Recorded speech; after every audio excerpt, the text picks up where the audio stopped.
Hello, everybody. I'm Skip Alzheimer. Welcome to the AV Geeks Lunchtime streaming show where we watch old 16mm films. And sorry for starting a little late. This is skoonch late. I was working with the film scanner behind me and lost track of time. That's usually what happens. Yeah, so we watch old 16mm films here, and we have been going through and scanning a bunch of stuff as we are beginning to move films from all the storage units back into the kind of nice climate-controlled film vault, which is nice and cool. It is very, very hot here today, and so we are trying to stay in air-conditioned spaces, which coincidentally is also very good for films. All right, so this first film is a cornet film, and I don't know if we've shown it, but this is Learn to Argue Effectively. And it's got a Punch and Judy show in it, and a 16mm projector. So, enjoy.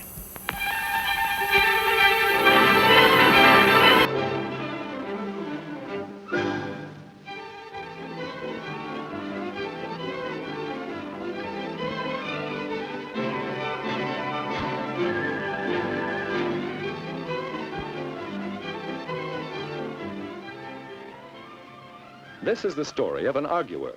Jeff loved to argue about anything and everything. After all, the Vikings were here before Columbus, and so were the Indians. And we don't know how many others. So how can you say Columbus discovered America? And you say Jonesville won the tournament last year? Oh, they couldn't have. Oh, liverwurst. You must be crazy to eat that stuff. That's the silliest opinion I've ever heard. There are 10 cars that'll hold the road better. We don't need to enter a new conference. That's just the coach's idea. He wants a better job next year, that's If you all. like to argue so much, Jeff Field, why don't you go out for debate and learn something about it? Look.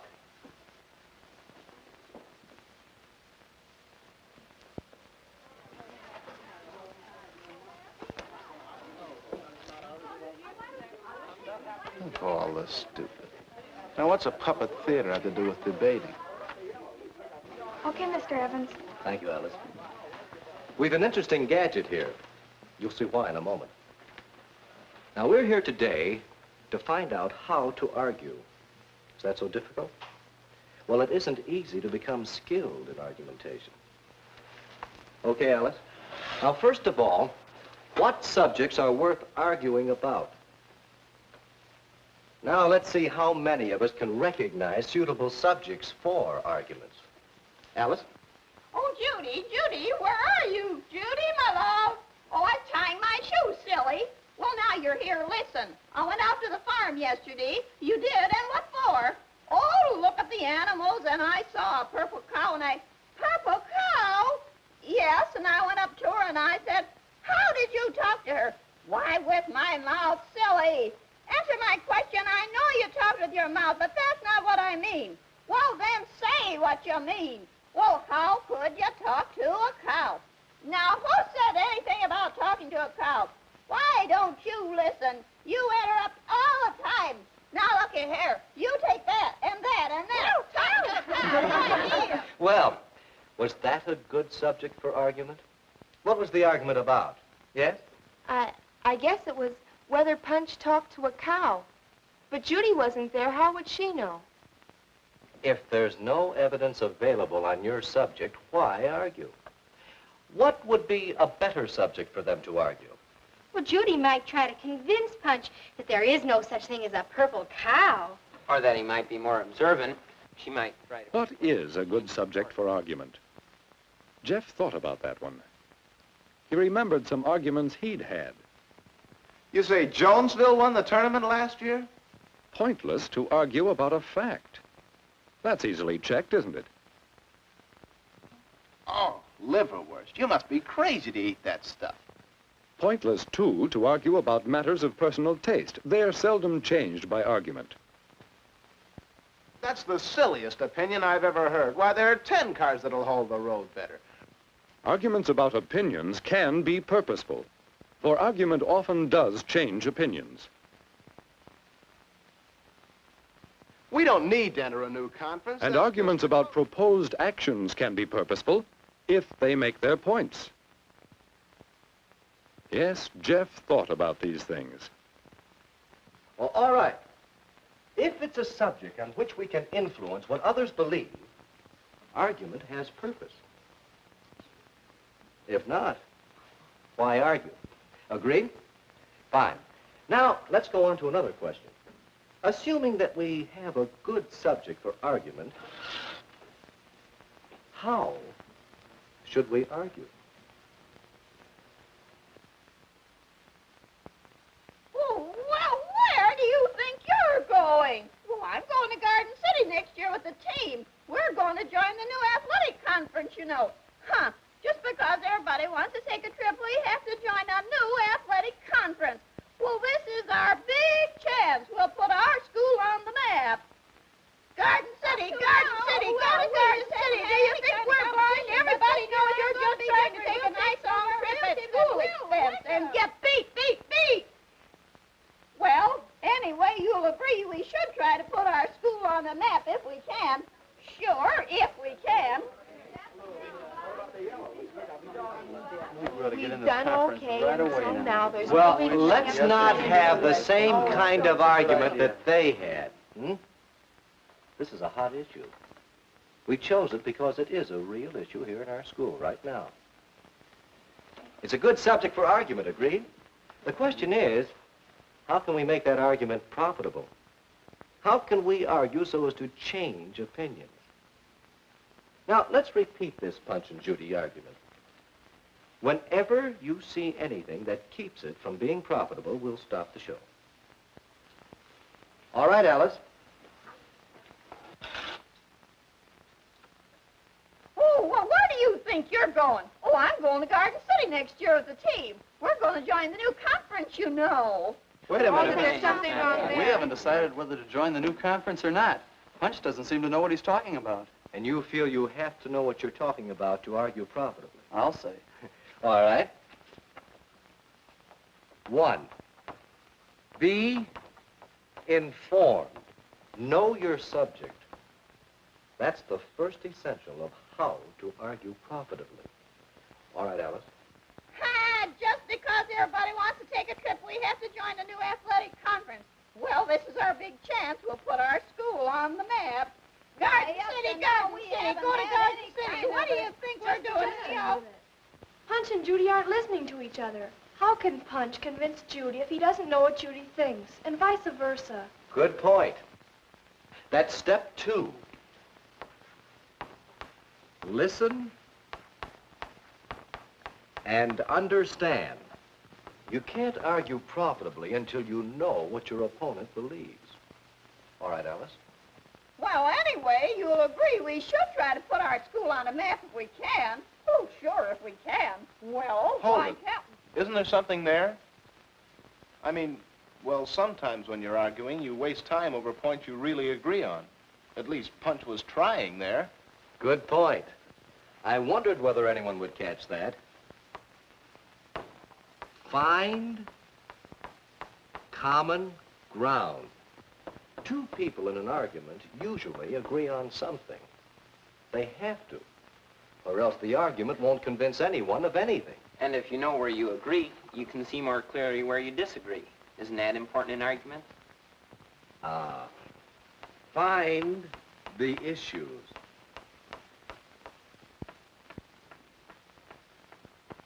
Once you know exactly where you disagree, then you know exactly where to apply your information and reasoning. So, find the issues and work on them. work on them? Oh, I'll work on you. I'll work on you. Oh. After that, Jeff thought about subjects for argument, about methods of argument. He watched himself, too. Well, that's silly. The rehearsal couldn't be at 7 o'clock. Miss Alquist can't. Miss Alcott can't get there by 7. She likes to eat at Hanson's restaurant, Jan. Punch and Judy arguing. What'd you say? Oh, never mind. If Miss Alquist said 7 o'clock, I suppose we better be there then. He tried to save his arguing for topics worth argument. Opinions, proposed actions where his argument might make a difference. He tried to be informed, getting knowledge that would be useful to make his arguments profitable. He tried to listen, to understand his opponents and their positions. He tried to find common ground from which better understanding could be reached. And he tried to find the issues and attack them directly in his arguments. It took time to learn to argue effectively.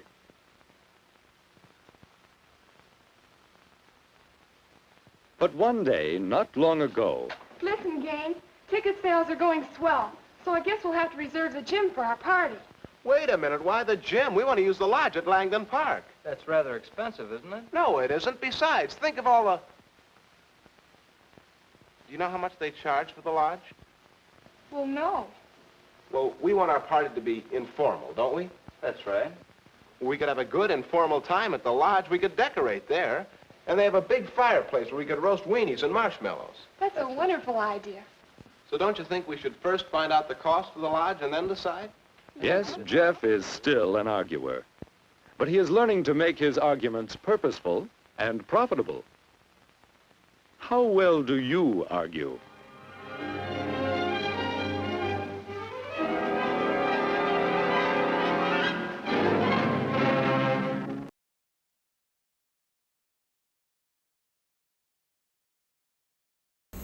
I think all debate teams should do it as Punch and Judy puppet shows. I mean, that is just so good.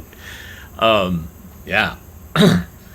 So that 16mm projector just hanging out there, and I was like, is that part of the... Because I kind of scrubbed through it when I was scanning, just to make sure it was complete. And, yeah, there was no mention of it.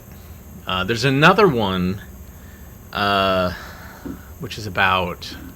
something about facts. Gathering facts, and it is about kind of the AV club versus the jocks as far as school funding, competing for school funding, and the AV club, of course, wanting more projectors and films, and the jocks just want whatever jocks want.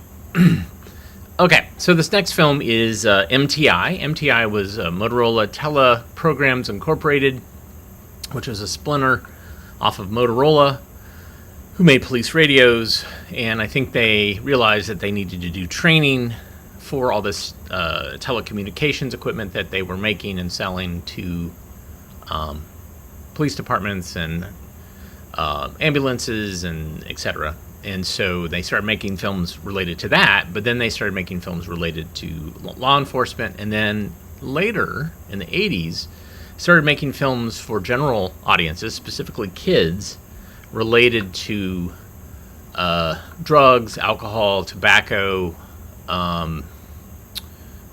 sexual abuse. And I was first concerned when I scanned this film that I was like, oh no, is this about sexual abuse? I don't think it is. It's predominantly, I think, about drugs, alcohol, and tobacco. This is called How Do You Tell? Enjoy.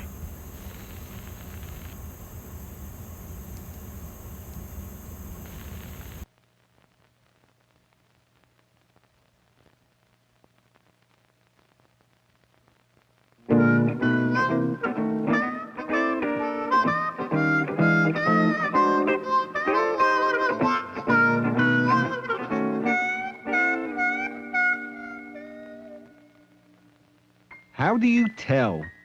How do you tell someone you really like that you think they're doing something dumb? Something that's liable to hurt her? How do you tell? Like if your friend has just discovered a faster way to get across town. Unless someone tells her to stop, to be careful, it could be WAP. Flat friend. Sad, huh? Especially for your friend. Now look at this one. This is a really dangerous situation because before he knows it, whammo, no more best friend. Just history. Sad, huh? Especially for your old buddy. Or more realistically, what if a really good friend was getting too fat from eating junk food all the time. Daddy fat. The other kids were starting to tease him a lot. And he knows it's not good for his body. Knows it will hurt him in many different ways. But oh, does he want that cake? Thinks it will make him feel good, even if it's only for a couple of minutes. So what do you do? How do you tell someone you really like that they're going to do something that could hurt them? Is it even any of your business? Sure it is. What are friends for? Just tell them, that's what. Tell them the truth. Tell them what you think. Hey, don't do that, Red, said Wilbur, holding his head. Stop it. You're playing with death, said Wilbur, holding his breath.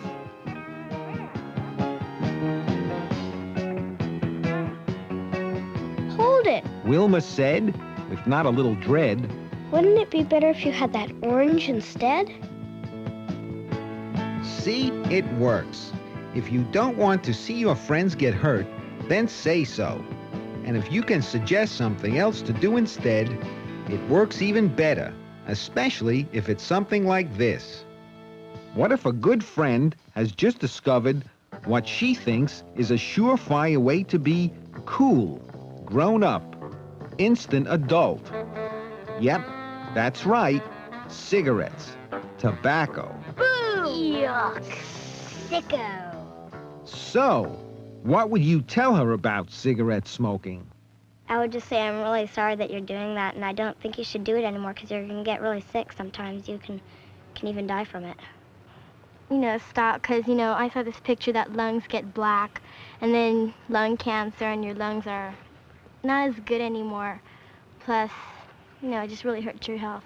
I'd tell her it gives you lung cancer, and a lot of people die from it. It's just a terrible smell when you talk to a person that has a bad breath like smoke. It's not right for people to do that, and they should never have really made tobacco up. That's so true, crew. Smoking is awful. It took many scientists many years to prove it and the Surgeon General of the United States to tell everybody. But finally, we all know how bad it is. That's why over 30 million people have quit smoking so far. And that's really tough to do. Why is that? They get hooked on it. Because you get attracted to the nicotine and then you really can't stop and it's hard. That's right, Dwight. It's really hard.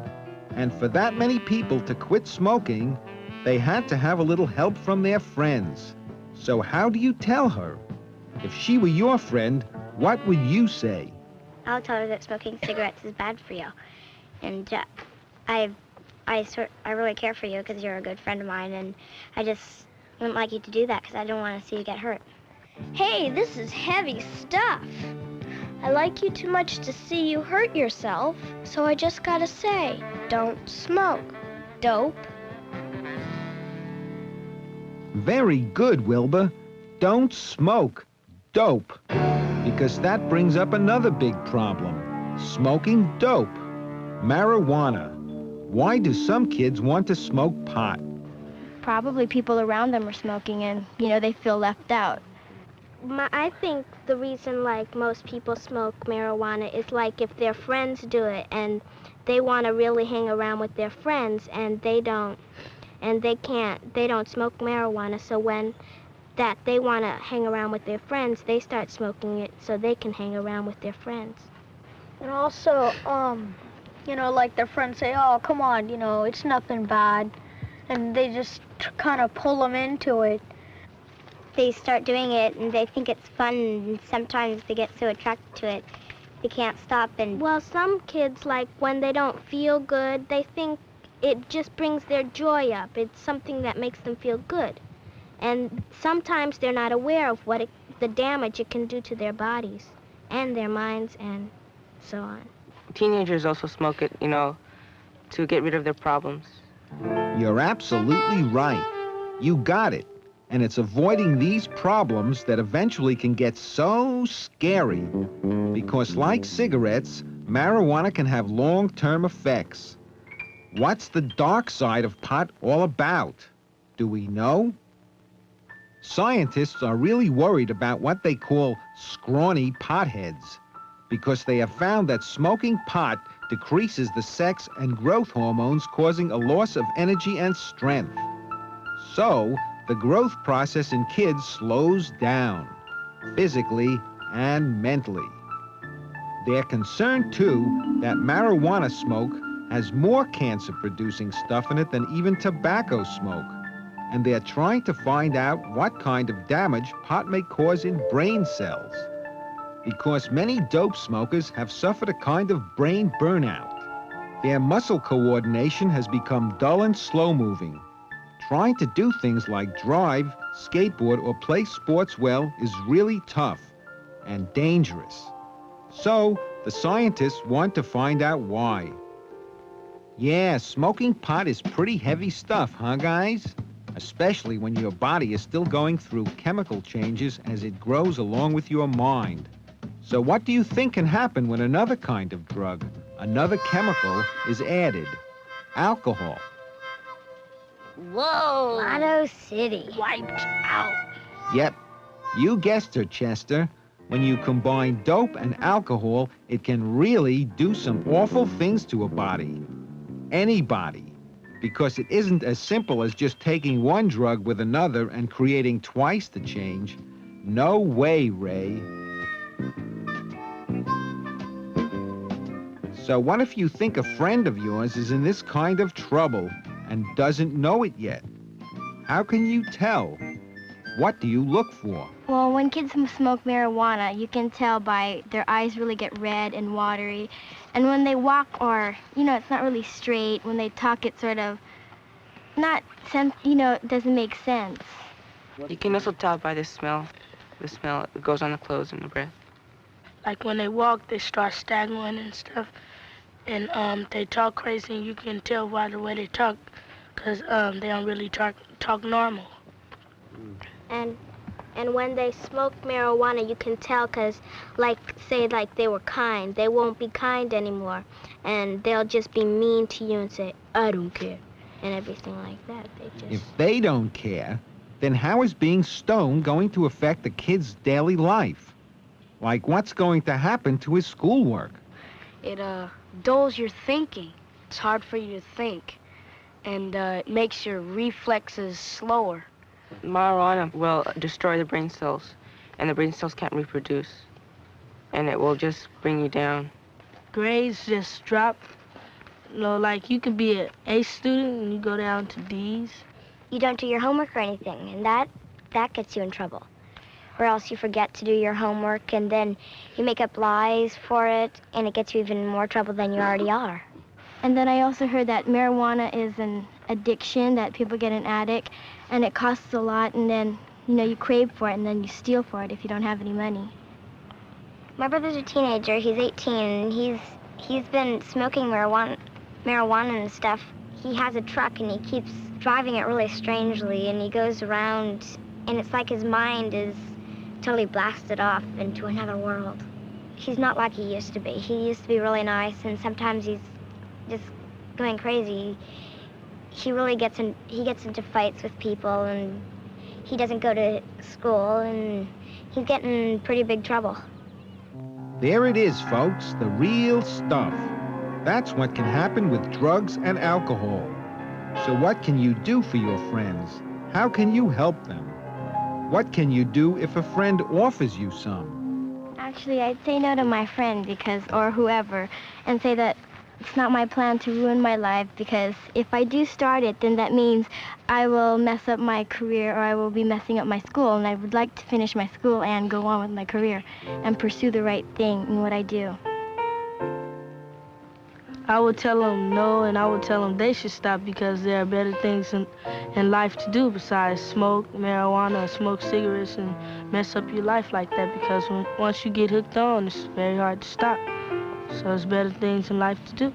If he wants me to try it, I'd tell him no, because I don't want to take it and mess me up. Tell him to stop, because it's going to mess him up too. Just tell him that I don't really feel for it. that I don't really need it, that I could do something else. Well, if someone, like she said, a close friend asked me to, I'd say no, I really do not want to smoke it because I don't want to get hooked on it, and I want to stay the way I am because I like myself, and I don't want to make any changes in myself.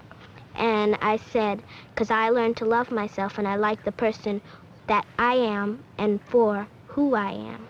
And you shouldn't smoke it either. If you don't like yourself, you can make the changes you need, but you don't have to smoke.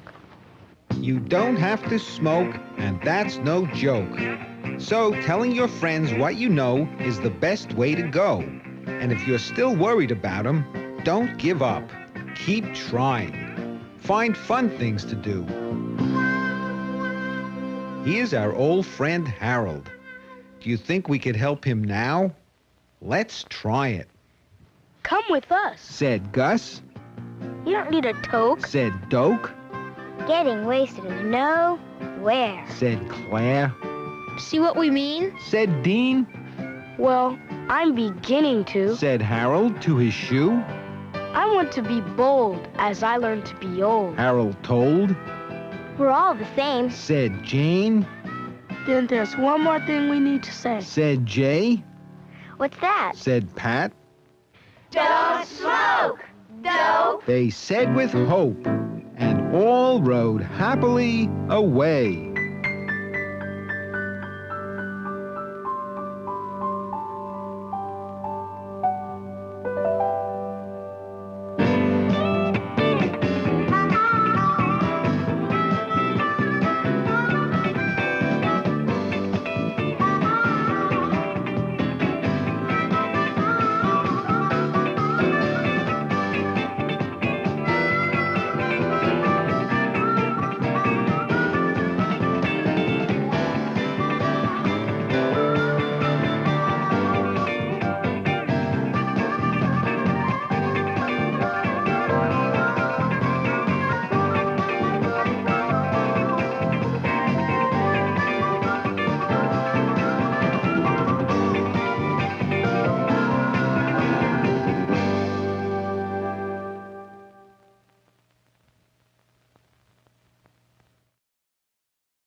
Wow, got some self-righteous kids there.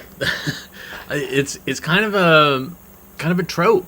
Late 70s, early 80s films talking to kids about things that they might not know anything about, and so they just kind of make up what their what the answer is, and some of it is wildly inaccurate and just kind of a little hilarious.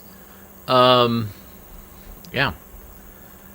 So this next film is it's Have a Wonderful Evening. It's made for babysitters, and it's I'm presenting it as it was scanned, which at the beginning there's a snippet of film that was, I guess, broke, and then somebody repaired it, and then they found the snippet. They just put it at the beginning of the reel in the hopes that somebody would put it back. I'm not going to do it. So here's Have a Wonderful Evening. It's by Film Communicators. It's in it's actually Technicolor, and you can see at the beginning during the countdown, you'll see the 4-color Technicolor process. I have a couple of films that are in Technicolor, and so the color's quite stunning. So this is Have a Wonderful Evening. Enjoy.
Hi, sweetheart.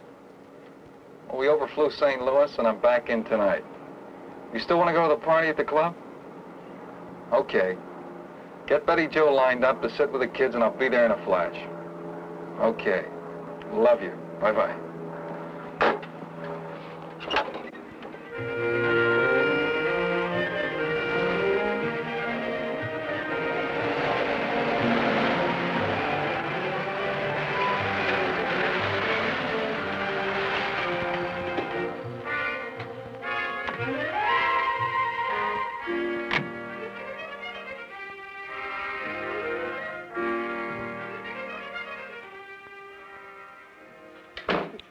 Hi, hon. Hi. Oh, hon, we can't get Betty Jo tonight. Well, we told her it was off, and she's tied up with some church group, but her sister Evelyn's agreed to sub, okay? Well, Evelyn's 19 or 20, isn't she? Well, that's even better then. You tell her we appreciate it. I'll give her a call back, and you'd better double-check with the club. Okay. Okay. Then we're all set. Thank you. Oh, hi, Mr. Baker. Did you get those screens fixed yet? Yep, Captain, all fixed. I was wondering who I should give the bill to. Well, I think Mrs. Barrel has a check already made out. Now, if you...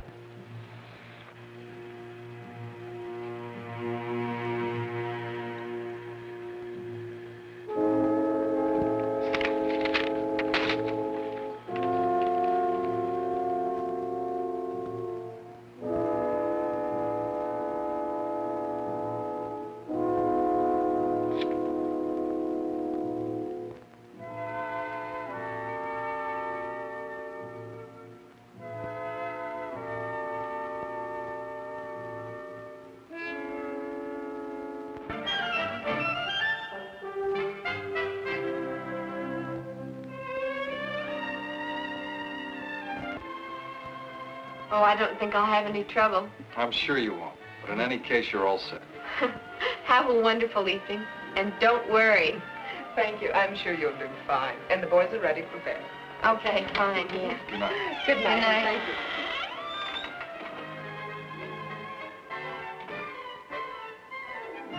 you. Here's one. Once upon a time. Oh, I've heard that one. No, this is once upon a different time. Oh. Once upon a different time, there was a funny little mouse who was especially quiet, even for a mouse.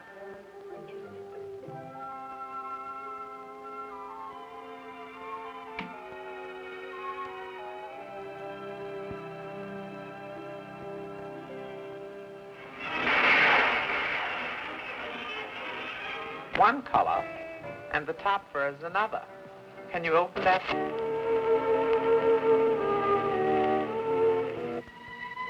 Plan 2 escape routes from every room. I think we better be getting back.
Just got in. Am I disturbing you? Not a bit. Captain Rourke and I just got back from Motorcars. Pretty awful, aren't they? But tell me about your trip. Leave? You're not going away again. Dawn. Paying a call on that scoundrel Ackerman. He's got a wangle with some sort of a truce on him. Oh, John, look.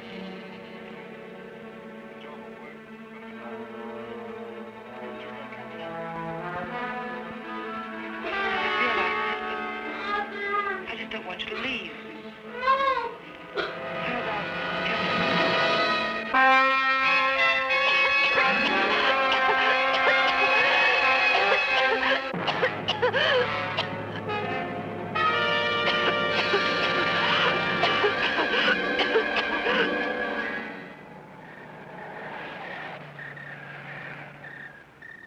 Let's stop by the Barrels place if it's all right with you. My sister is babysitting for them. She's not used to it, and I want to see how she's getting along.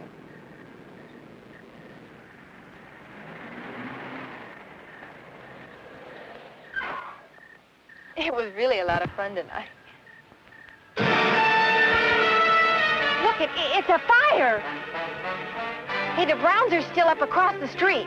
You go call the fire department. I'm gonna go around to the back of the house.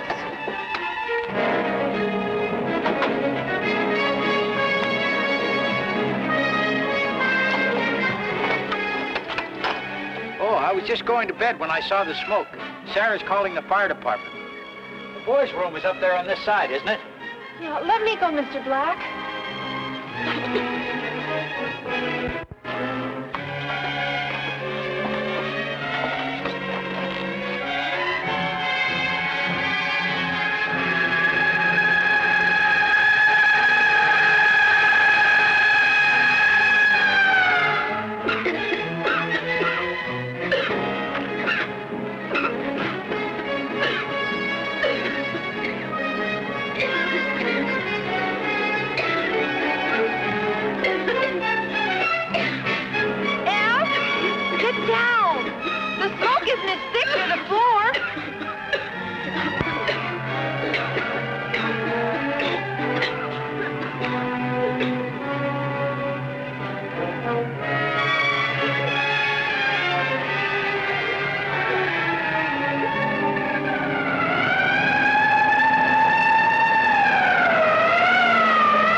The children are asleep in the back room, Mrs. Barrow. They'll be all right. Well, I guess you got 2 calls. I sent my girlfriend to the Browns, and Mrs. Black here phoned as well. But in the babysitter orientation course, you said not to go into a burning building or wait in a burning building to call the fire department. Right. You go to the nearest outside phone or street alarm box. Seems to me you did a good job of instructing the boys. Billy tells me you told him to go out on the roof of the porch with his brother in case of fire, and not to try to run through a burning house. From what you said a few minutes ago, Chief, we should all have escape routes figured out around our homes. You're 100% correct. That's one of the most important things we can do. I was sure we'd never have anything like a fire. You never think it can happen to you. In the babysitter orientation course, we're told there are hundreds of home fires every day. You're supposed to close the bedroom door to keep smoke and hot gas out.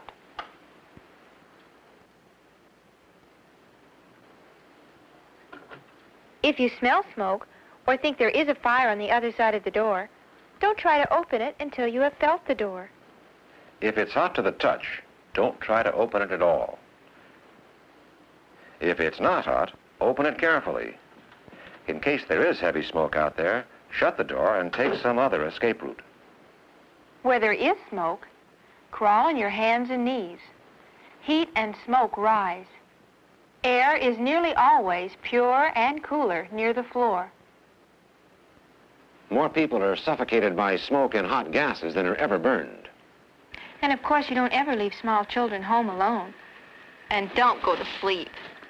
If there is a fire, get them out first, and fast. Don't wait to dress them. Just wrap them in blankets. And get them all in one trip. Also, if you think you smell smoke, like you did, Evelyn, it's safest to get the kids ready to go or take them to a neighbor's so the smoke can be investigated. It's really training for life or death situations when you think of it. We all ought to have it. The basic we missed is planning escape routes. How do you get out of second-story rooms safely, Chief? Well, Captain, your children's room is ideal, with windows opening on a low roof. But where there's no porch or the like, one solution may be a folding escape ladder. Folding ladders have limitations, of course. You must be agile to use one. And if there's smoke or flame coming from a lower window you must pass, the ladder may not be usable. But lacking a ladder, you can hold the children at arm's length and drop them to the ground or into shrubbery, and there's very little chance of them being hurt. After all, it's only a drop of 6 or 8 feet, actually. Then when the children are safely taken care of, you can hang by your hands. And you'll find that drop isn't nearly as bad as it looked when you were standing up. I never knew there was so much to babysitting. I think we can all begin to realize how important it is to have an accredited babysitter. A girl like Evelyn's in a pretty tough spot under these circumstances. We're developing a citywide and community babysitter program, and anybody who takes care of small children should attend it. I want to do it. There are a number of times when I'm called on to sit with children. I believe they mentioned something about this out at the base.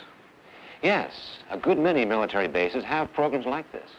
And fire departments across the country have babysitting orientation programs. Well, I think the next thing on our program is to get these girls home so they can get some sleep. Oh, thank goodness everybody is all right.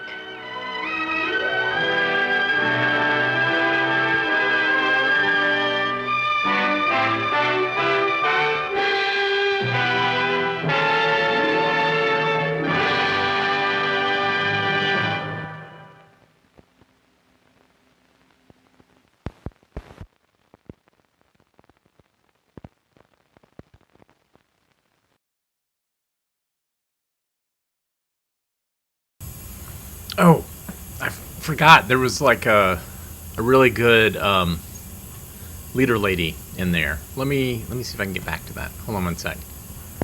Let's see if I can find her.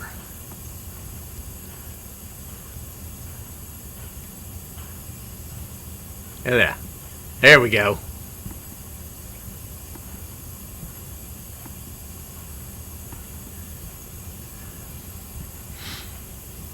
Yeah, it's different than our normal leader ladies, but great nonetheless. And of course, those are there at either the head or the tail or both, and they're meant for when people are processing and duplicating film. That's a way to make sure that the chemicals are right and that the skin tones look okay and some of the basic colors are okay. And with Technicolor,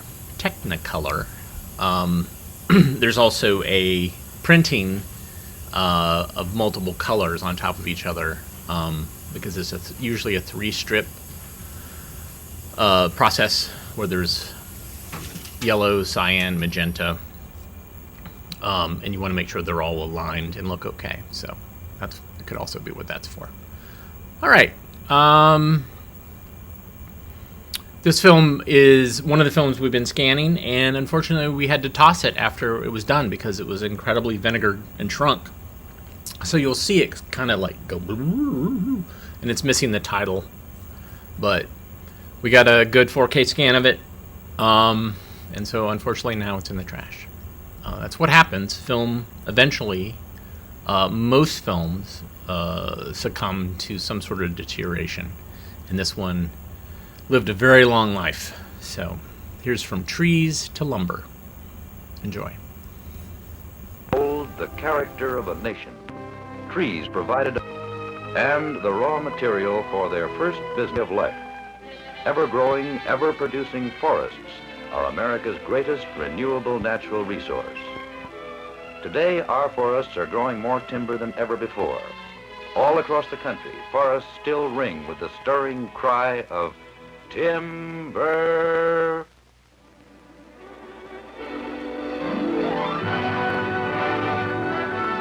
The epic story of lumber finds rhythm and sound in 60,000 sawmills. Whining saws sing a song of progress and permanence. Carpenters pick up the rhythm as they cut and shape the boards and nail them together.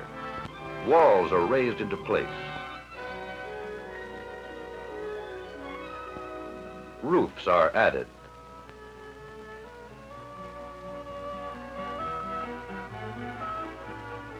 Soon, a house is ready to become a home. Construction scenes like these are repeated time and again across America as we build 1 million new homes a year. Lumber is essential in building all of them. Lumber finds many uses. It builds our churches. It builds our schools.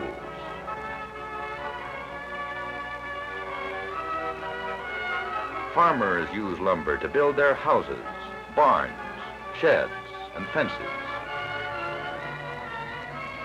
Now, back to the forest for a closer look at the source of this all-important harvest. Here, a farmer finds profitable winter work on his own woodland. His wood harvest provides posts, poles, and fuel for use on the farm. He sells logs to a nearby mill for cash. First step in a timber harvest is the selection of trees for cutting. Young, vigorous trees are left to grow. Foresters use paint guns to mark mature trees for harvest. Behind the forester come the fallers. Here they make the undercut that determines direction the tree will fall. This, or with motor-driven chainsaws, trees are cut close to the ground to save extra inches of wood for lumber.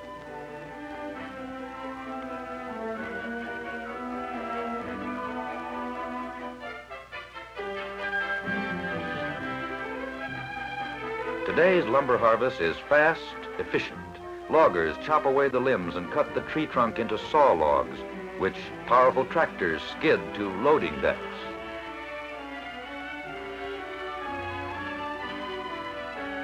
These logs are hoisted aboard trucks for transport to the mill. In many mills, the ride ends with a plunge in the pond.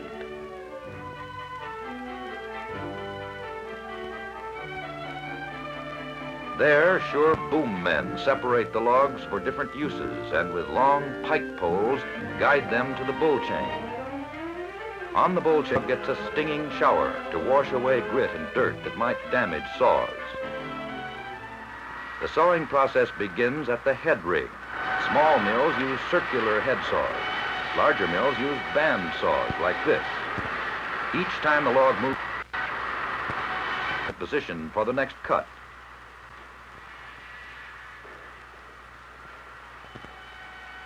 On this carriage, the log rides piston-like back and forth past the singing saws. Slabs, boards, and timbers severed from the log move away on power rollers. Each piece is further refined.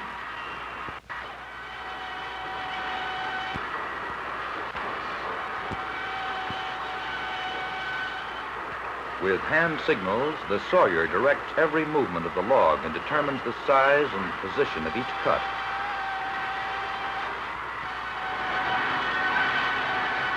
The sawing process continues. Here, freshly cut boards move through the edger. Twin saws rip off uneven surfaces on each side and reduce boards to desired widths. At the trimmer table, a skilled operator moves regularly spaced circular saws up and down to cut out defects in individual boards and square their ends at desired lengths. From the trimmer, lumber moves on down the production line. Here, on the green chain, a lumber expert grades each board. Other men sort the graded lumber for storage and future use. All boards leave the mill as green lumber. Lumber may be seasoned in oven-like dry kilns.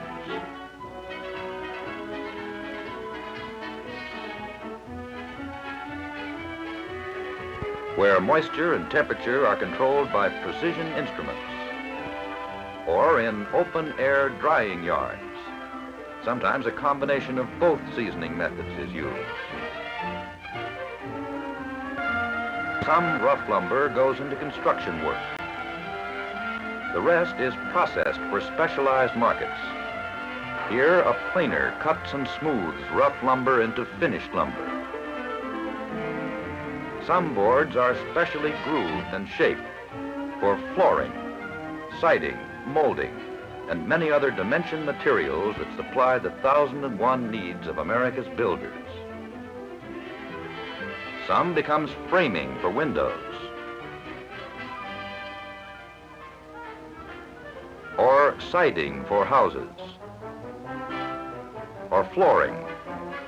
All are essential items in the building of most American homes. Modern Americans, like their colonial forebears, look to wood and products made from wood for their welfare and comfort. Skilled craftsmen fashion fine hardwoods into chairs, tables, and many other pieces of durable furniture that grace our homes. Wood is used for paneling, and wood, transformed by the magic of chemistry, serves us in the form of plastics, paper, and rayon. Small blocks of hardwood become heels for women's shoes. These pieces of wood are fitted together to make a bucket. Sometimes pieces of wood are fitted and glued together to form laminated timbers, tough, strong as steel. Wood has many uses. It's made into baseball bats, broom handles, barrels, and packing boxes.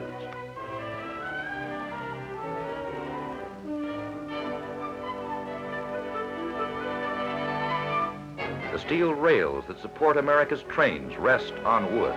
For safety, comfort, and economy, there is no satisfactory substitute for the wooden crosstie.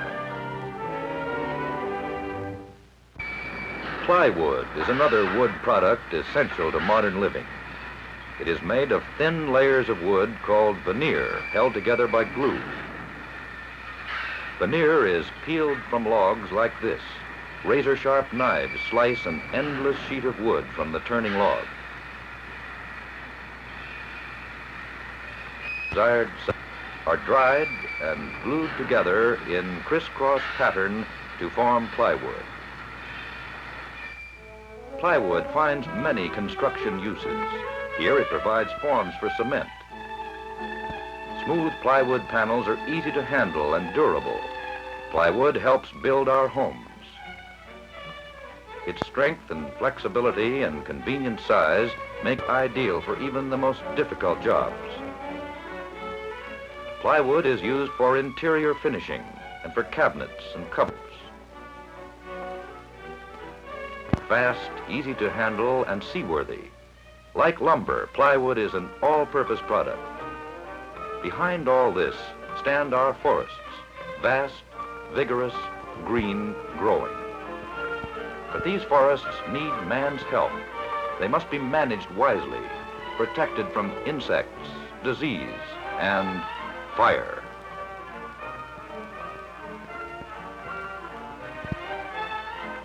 Symbol of America's woodland protection system is the fire tower. High above surrounding forest areas, lookouts keep constant vigil. At the first sign of smoke, an alarm goes out. Oh.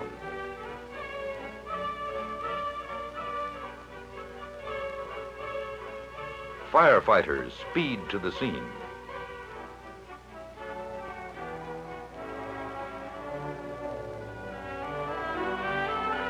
Every second counts.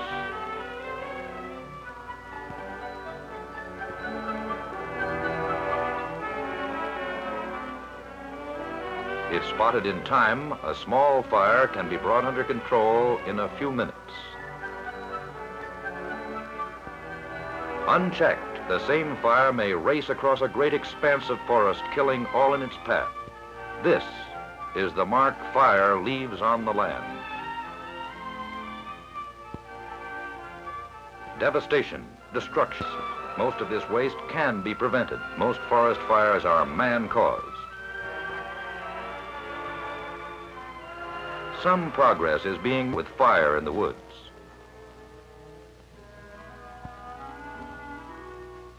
In nurseries like this, little trees grow from seed under the careful care of experts. When old enough, the seedlings are lifted from their nursery beds and replanted in open areas. Sometimes little trees are planted by hand, and sometimes by tractor-drawn machines.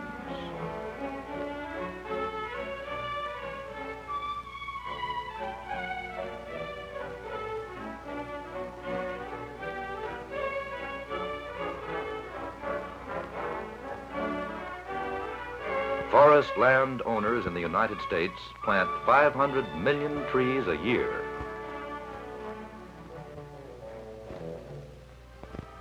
These planted trees are 6 years old and growing fast.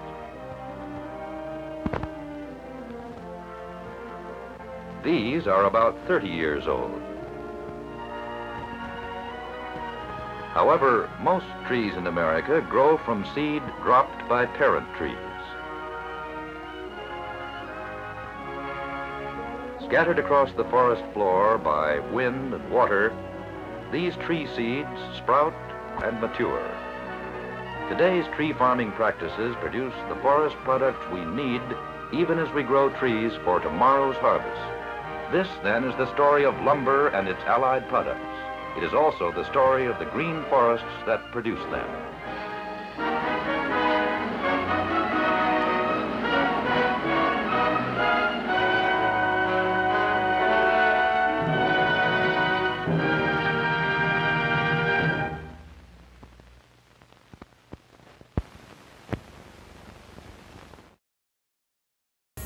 It's interesting.